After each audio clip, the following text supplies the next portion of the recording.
വക്കം മൗലവി നവോത്ഥാന പഠന കേന്ദ്രത്തിൻ്റെയും ഈ യോഗത്തിൻ്റെയും ഉദ്ഘാടനം നിർവഹിച്ചുകൊണ്ട് നിങ്ങളെ അഭിസംബോധന ചെയ്യുവാൻ ബഹുമാനപ്പെട്ട നമ്മുടെ മുഖ്യമന്ത്രിയെ ആദരപൂർവ്വം ക്ഷണിച്ചുകൊള്ളും.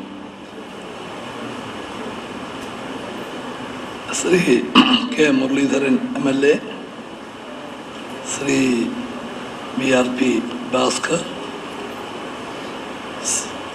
വക്കം മൗലവി ഫൗണ്ടേഷൻ ട്രസ്റ്റിൻ്റെ ചെയർമാൻ ശ്രീ A. സുഖയ്യ, ശ്രീ കായംകുളം യൂനസ്, മറ്റ് ബഹുമാന്യരെ, സുഹൃത്തുക്കളെ, വക്കം മൗലവി ഫൗണ്ടേഷൻ ട്രസ്റ്റിൻ്റെ രജത ജൂബിലി സമാപന സമ്മേളനം,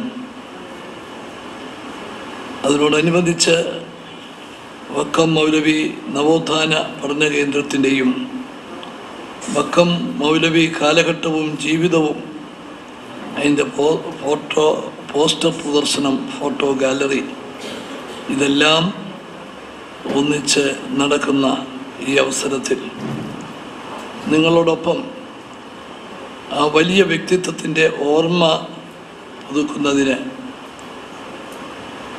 കിട്ടിയ അവസരം ഞാനൊരു വലിയ കാര്യമായിട്ട് തന്നെ കാണുകയാണ്. ഞാൻ വരാൻ അല്പം വൈകിപ്പോയി.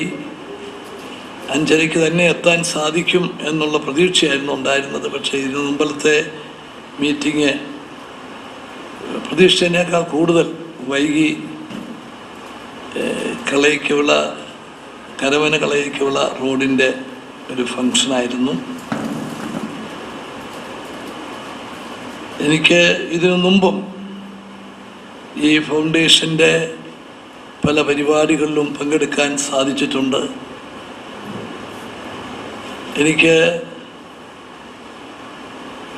ഞാനൊക്കെ ജനിക്കുന്നതിന് വളരെ മുമ്പ് തന്നെ ജീവിച്ച് മൺമറഞ്ഞ വക്കം മൗലവിയെക്കുറിച്ച് വളരെയധികം കേൾക്കാനും അറിയാനും വായിക്കാനും അവസരം ലഭിച്ചിട്ടുണ്ട്. ഇന്നത്തെ നിന്ന് തികച്ചും വ്യത്യസ്തമായ ഒരു കാലഘട്ടത്തിൽ, ഒരു നൂറ്റാണ്ടിന് അപ്പുറത്ത് ജനിച്ച് അന്നത്തെ സാമൂഹ്യ സാഹചര്യങ്ങളിൽ ധീരമായ നിലപാടെടുത്ത് നമ്മുടെ നാടിന്, സമൂഹത്തിന് വളരെ അഭിമാനത്തോടുകൂടി ഓർക്കാവുന്ന ഒരു വ്യക്തിത്വമാണ് വക്കം മൗലവി. ഇന്ന് നമുക്ക് ചിന്തിക്കാൻ പോലും പറ്റാത്ത സാമൂഹ്യ പശ്ചാത്തലത്തിൽ ജീവിച്ച അദ്ദേഹം സമൂഹത്തിലെ അനാചാരങ്ങൾക്കെതിരെ ശക്തമായി പൊരുതാനുള്ള തൻ്റെ ഇടം കാട്ടി. അതുപോലെ ജനാധിപത്യ അവകാശങ്ങൾക്ക് വേണ്ടി, അഭിപ്രായ സ്വാതന്ത്ര്യത്തിന് വേണ്ടിയൊക്കെ അദ്ദേഹം എടുത്തിട്ടുള്ള നിലപാട് ഇന്നും നമുക്ക് പ്രചോദനം നൽകുന്ന ഒന്നാണ് എന്നതിൽ സംശയമില്ല. സ്വദേശാഭിമാനി രാമകൃഷ്ണപിള്ള അദ്ദേഹത്തിന് തൻ്റെ അഭിപ്രായങ്ങൾ സ്വതന്ത്രമായി എഴുതാനും പറയാനും സ്വാതന്ത്ര്യം എവിടെ നിന്ന് ലഭിക്കും എന്ന് സംശയിച്ചു നിന്ന സമയത്ത് അദ്ദേഹമാണ് 2 കൈയും നീട്ടി സ്വീകരിച്ച് അദ്ദേഹത്തിന് എല്ലാവിധ സഹകരണവും സഹായവും നൽകിയത്. അങ്ങനെ ഒരു കാലഘട്ടത്തിൽ ജീവിച്ച് താൻ കടന്നുപോയതിന് ശേഷവും തലമുറകൾ കഴിഞ്ഞാലും ഓർക്കുന്ന വിധത്തിലുള്ള സംഭാവനകൾ, നേതൃത്വം നൽകിയ ആളാണ് ശ്രീ വക്കം മൗലവി. ആ സ്മരണ നിലനിർത്താനും പുതിയ തലമുറയിലേക്ക് അത് പകർന്നു കൊടുക്കാനും, ആ അറിവിൻ്റെ വെളിച്ചം പകർന്നു കൊടുക്കാനും വേണ്ടി വക്കം മൗലവി ഫൗണ്ടേഷൻ ട്രസ്റ്റ് ചെയ്യുന്ന പ്രവർത്തനങ്ങളെ ഞാൻ പ്രത്യേകമായിട്ട് അഭിനന്ദിക്കുകയാണ്. ഇതിന് തുടക്കം കുറിച്ചത് ശ്രീ KM ബഷീർ ആണ്. അദ്ദേഹവുമായി എനിക്ക് അദ്ദേഹം ജനീവയിൽ ILO പ്രവർത്തിക്കുന്ന കാലം മുതൽ തന്നെ അറിയാൻ എനിക്ക് അവസരം ലഭിച്ചിട്ടുണ്ട്.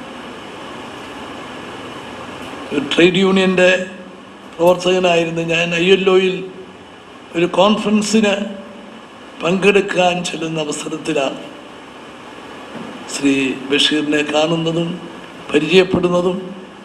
അന്ന് തുടങ്ങിയ ആ സൗഹൃദം തുടർന്ന് ഇങ്ങോട്ട് പോരാനും എനിക്ക് അവസരം ലഭിച്ചു. അദ്ദേഹത്തിൻ്റെ ഒരു ജീവിത അഭിലാഷമായിരുന്നു ഈ ട്രസ്റ്റും ഈ ട്രസ്റ്റിൻ്റെ പ്രവർത്തനങ്ങൾ. അദ്ദേഹം തുടങ്ങി വെച്ചു. അദ്ദേഹത്തിൻ്റെ ജീവിതകാലത്ത് ഇതിൻ്റെ പൂർണ്ണമായ വളർച്ച, അതിൻ്റെ അംഗീകാരം കാണാൻ അദ്ദേഹത്തിന് സാധിച്ചില്ലെങ്കിലും ബഷീറിൻ്റെ ആ ഓർമ്മകൾ ഈ സ്ഥാപനത്തിൽ എപ്പോഴും നിറഞ്ഞു നിൽക്കുന്നുണ്ട് എന്ന് എനിക്കറിയാം. ഗവൺമെൻറ് ഈ കാര്യത്തിൽ ചെയ്ത കാര്യത്തെക്കുറിച്ച് സ്വാഗത പ്രസംഗത്തിൽ ഇവിടെ സൂചിപ്പിക്കുകയുണ്ടായി.